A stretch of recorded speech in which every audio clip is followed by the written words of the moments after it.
Welcome to the most forward-thinking, inspirational podcast in this reality. The show designed to challenge everything we've been taught. If you've ever felt there had to be more to life, more to existence, then you're listening to the right podcast. Time to open your mind and dive in. This is the Mental Mastery Alliance podcast. And here we go. Ladies and gentlemen, welcome back to the Mental Mastery Alliance podcast. Today is Friday, June 16th. It's fascinating to me where we stand on time, what we think time is, where we think we are in time, and that our life versus time, our equation inside time, our equation inside physical location, where we physically think we are, and that we're physically thinking. All of this stuff blows my mind.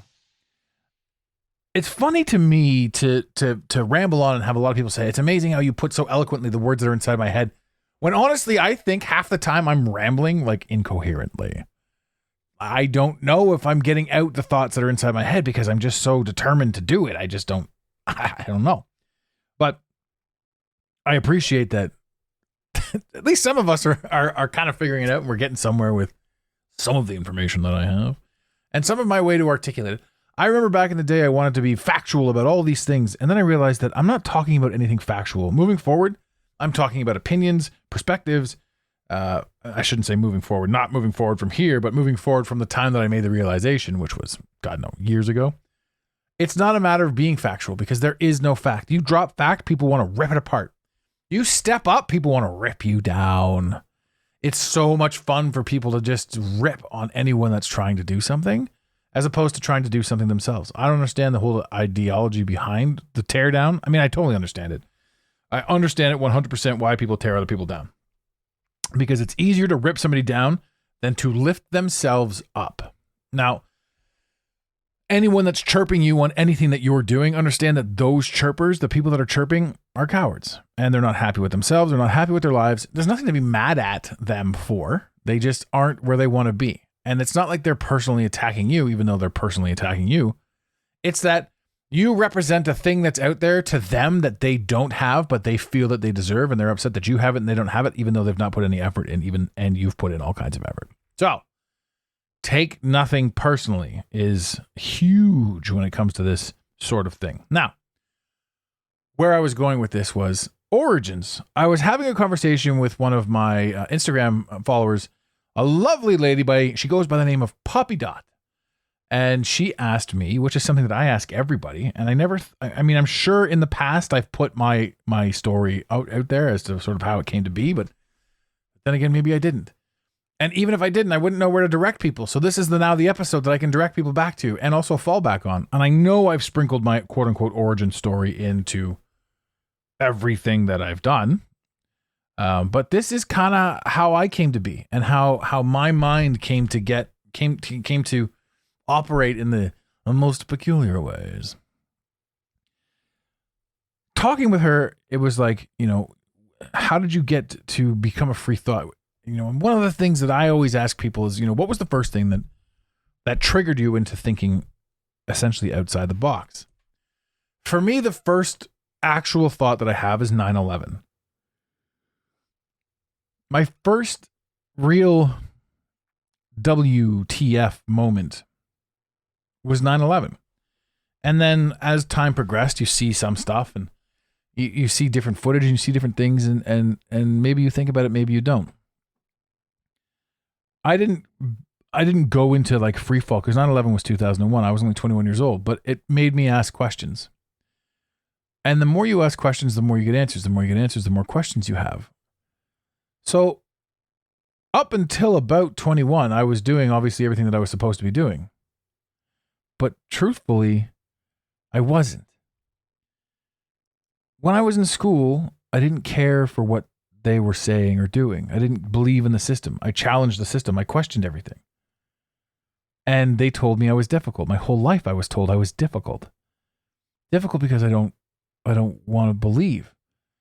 And in hindsight, looking back on it, I mean, these people were essentially attempting to oppress me. Yet I was the one that was disruptive. And truthfully, I was disruptive because whatever the hell it was that I was doing was boring as fuck. School was boring. It was simple to the tasks that you liked and boring for the rest. It was all just a social experiment. And it was all just a prison preparation, you know? March to the beat of the bell. Do this, do that. Follow orders. Listen to what we have to say. And then repeat it back to us. And we're going to test you on your ability to memorize. So from a very young age, they trap you in a thought prison. You're not allowed to think freely. You're not allowed to have creative thought. You're not allowed to extrapolate upon what it is they want you to know. You're not allowed to ask questions. You know, you can't ask geographical questions. You can't ask historical questions. Because history is fact as per how we're supposed to do it. But you realize that it's really just a story. It's just simply a story. Right in the title, history, his story, or high story. And you got to be high if you're going to believe this shit. As I've progressed through life, I've realized that basically everything they ever told us in school is a total lie. Every historical monument or moment, whether it happened or not, the basis behind why it happened is a lie. And it creates subservience. It creates people who will do as they're told for fear of loss, fear of anything. If you don't have to think for yourself, you rely extremely on the system that's teaching you to think. So all through high school and junior school, I was a troublemaker because I was bored. But I always had conscience. I was always, for the most part, clear-minded, you know. And then, of course, you introduce alcohol, and that kind of goes out the window. But I was always good with people. So that leads into sales. You know, sales is just connecting with somebody. And I didn't have to think too much about it after that. But as a free thinker growing up, you don't know what you don't know. So all of the stuff that you do know, and it's fundamentally wrong, conflicts with what you energetically know. And at the time, you're not allowed to know that you energetically know anything, which is where depression and anxiety come from. You start growing into your adult years, 24, 25, 26, and things aren't going the way you feel that they should. And you're, as somebody who's in tune with something that is completely unaware of whatever it is you might be in tune with, the only thing that you know is that everything about the world in which you live is wrong. It kind of makes you go crazy. It gives you this sense of insanity. I mean, I remember watching people dating. I'm like, why are you dating? You're a good person. This person's a piece of shit. And, you know, later on, you're thinking to yourself, okay, well, everybody has their lessons to learn. And somebody who's going to constantly date a piece of shit hates themselves and needs to see what they're capable of. And they need to have challenges to overcome. And if you're always going to date the same person, and you inevitably will, when it comes to dating, you're going to date a different face, a different name, but the exact same energy until you overcome the thing inside you that's drawing you to that person. For me, growing up, I never truly locked into any sort of dating. Yes, I had multiple girlfriends and people I spent a lot of time with, but I never got overly serious. I never got overly wrapped up with things.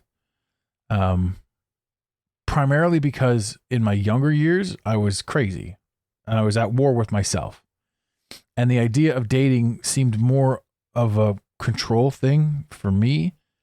But then I was quasi paranoid about a lot of other stuff. And it didn't work because I didn't trust me. I didn't trust them. I didn't trust the world around me.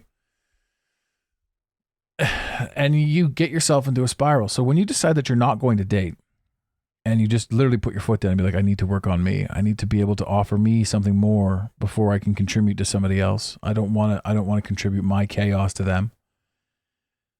You realize that a lot of the people that you were dating at the time that you were full of chaos were a direct mirror reflection of the chaos that you were. They were an external version of your internal chaos.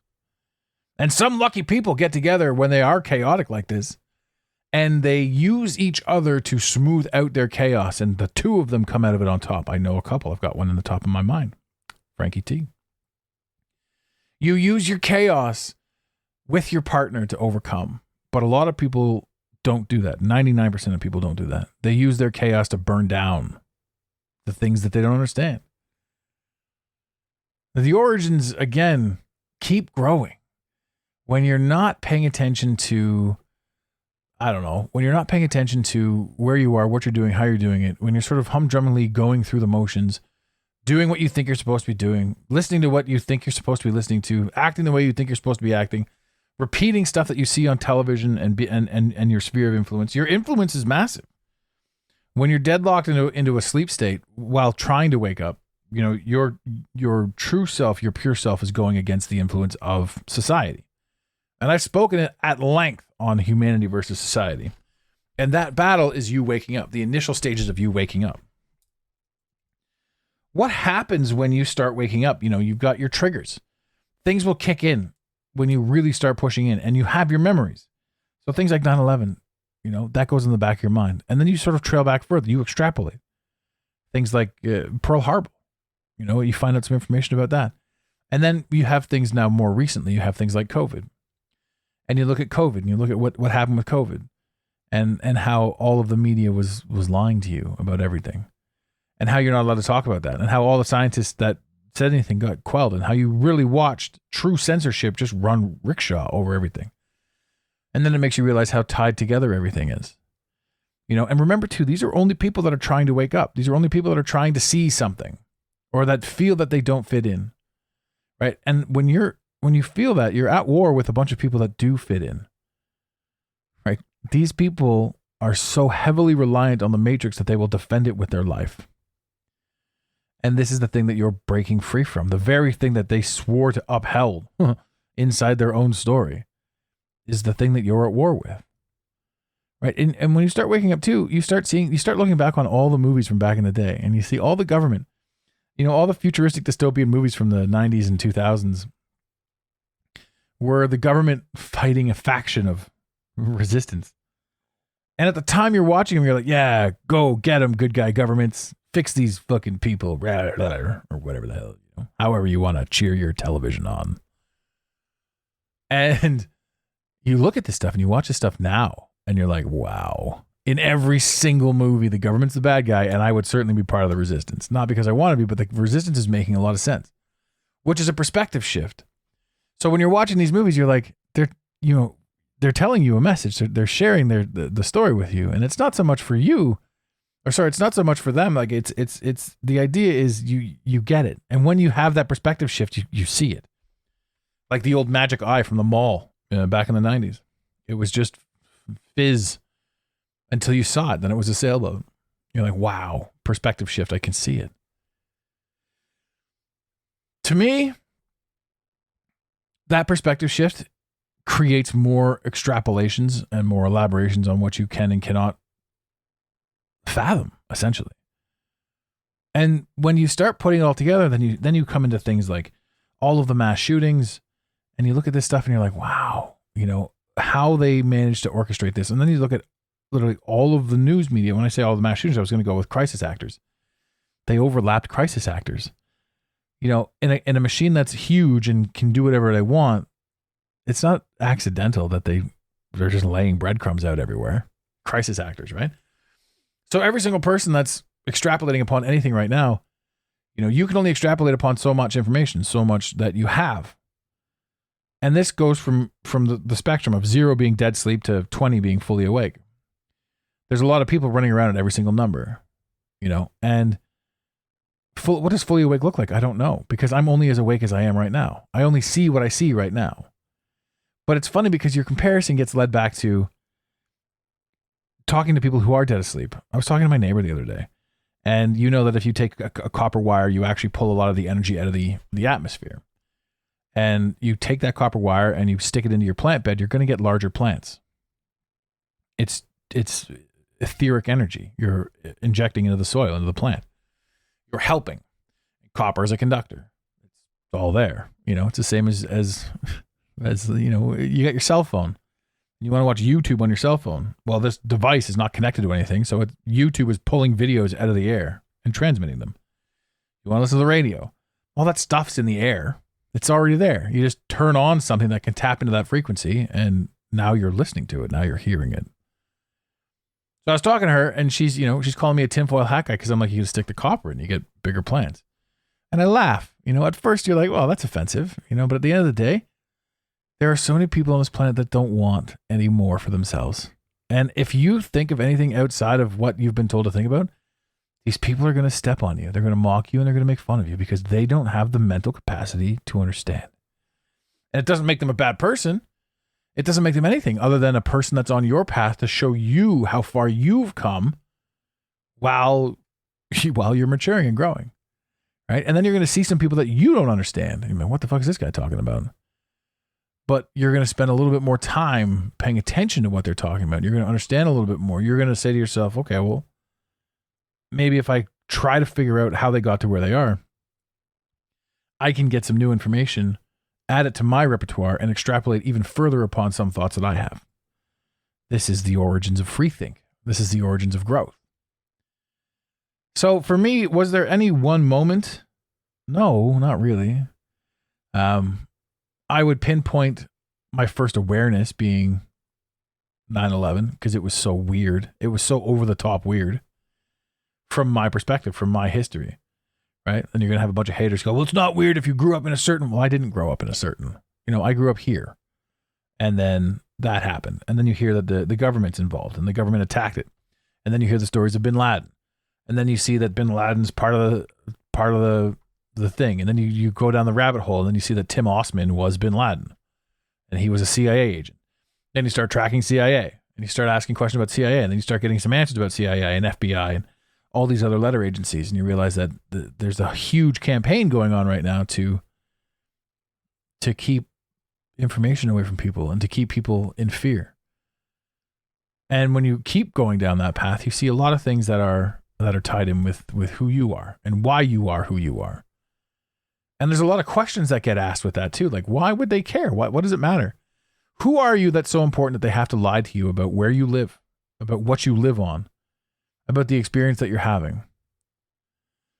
The only thing I can think of is it's a program that you created. And if you became aware of it, you'd be wasting your time inside the program.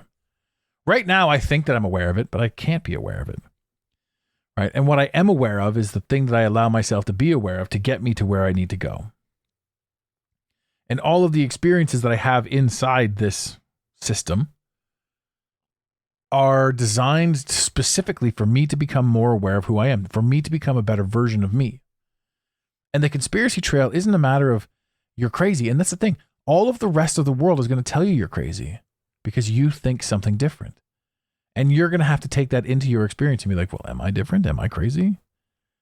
And the truth is they are designed to make you question yourself, because if you just blindly believed in yourself, there would be less challenge for you for what's coming.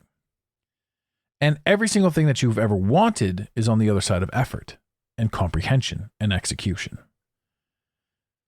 So you can go from nothing. And I did. I came from absolutely nothing. I came from garbage.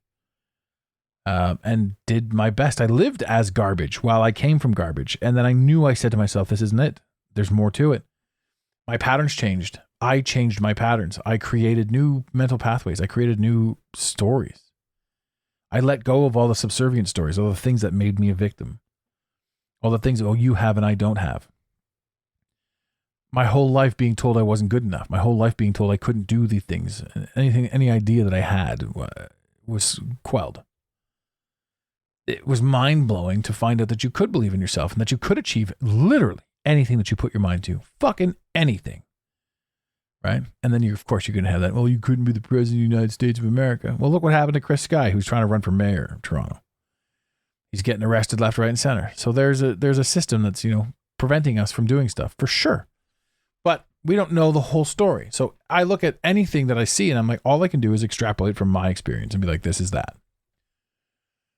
If I really wanted to be the Prime Minister of Canada, there are steps that you'd have to take. It's a journey that you don't just walk up and be like, yo, give me the podium. Brah.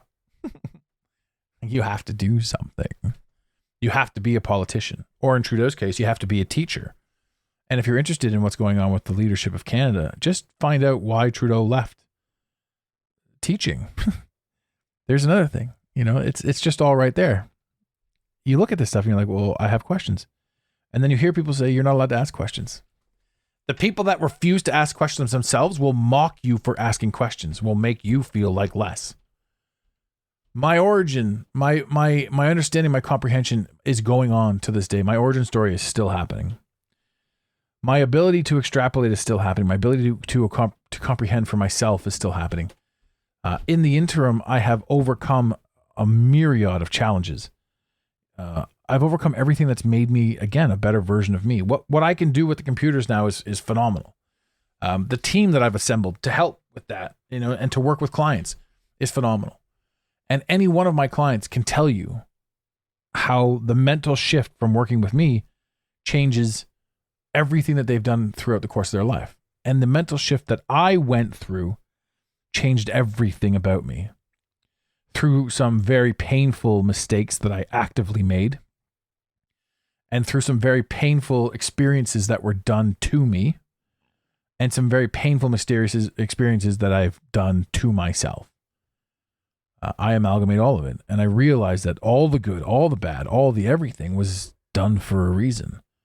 My ability to step up to create something in my mind is the result of the abuses I took, the abuses I gave out.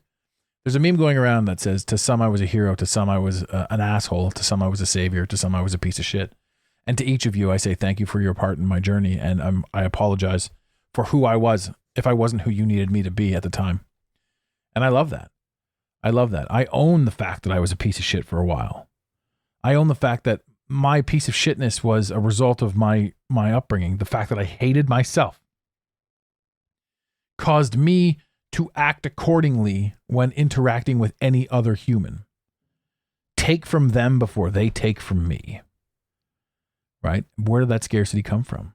It came from a lifetime of being influenced by media, being influenced by quote unquote family, being influenced by circumstance. Changing your influence, putting down the phone, turning off the TV. We all know that the algorithm is triggering you to showing you stuff that you need to see to keep you locked down and not being able to take your power back.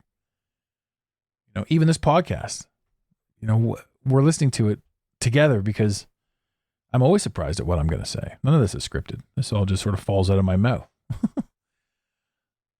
This to me is just one of those things where as you're becoming more and more aware, you become more and more self-aware. As you become more and more self-aware, you become more and more physically, geographically, spatially, space and timely aware of who and what you are. That growth pattern is addictively beautiful. It changes the way you eat. It changes the way you sleep. It changes the way you process information. It changes the way you act. It changes the way you walk. It changes the way you talk. It changes how you carry yourself. It changes how you communicate with others. Operating from absolute, total, and utter abundance is a result of living through fear to the point where you can't live anymore. And you realize that there's something more to it. Growing through this seems so terrifyingly unique to everybody, yet it's pretty much universal. These emotions, these feelings, this thing. The experience is beautiful. It's also whatever you make it out to be. So however you choose to perceive what you're looking at in any way, shape, or form is happening for you. I'm saying these things right now from your perspective because you need to hear them. But from my perspective, I'm saying them because I need to say them, which is what makes this podcast extremely therapeutic for me and massively beneficial to other people. And I like that. I really, truly appreciate that. And that's one of the fun things about the experience. The more you operate from a position of love and compassion for yourself, not for them, the game totally changes. Right. And I remember being a kid and being full, more asleep or more unaware or less informed and thinking that, I can't operate from love because these people are going to be the first to fuck me. Right. Now, the true question is, why are you associating with people who are going to be the first to fuck you? Because that's where you are mentally. Right. So it's not that because they are who they are, you have to act a certain way. It's because you are who you are based on your past influence, which is why you've surrounded yourself with people who are the way they are. Everyone around you right now is a reflection of how you feel about you. And the moment you step that up, they go away. And the moment you want more for you, guess who you're going to reach to? People who physically mirror how you feel about you.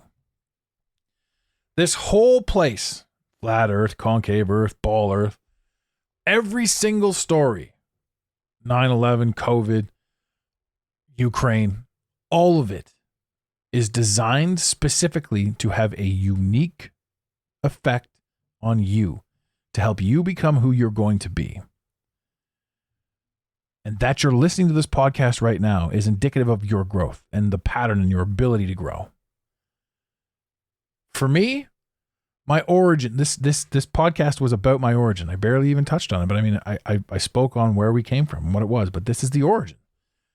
The Freak Think origin is an extrapolation upon information.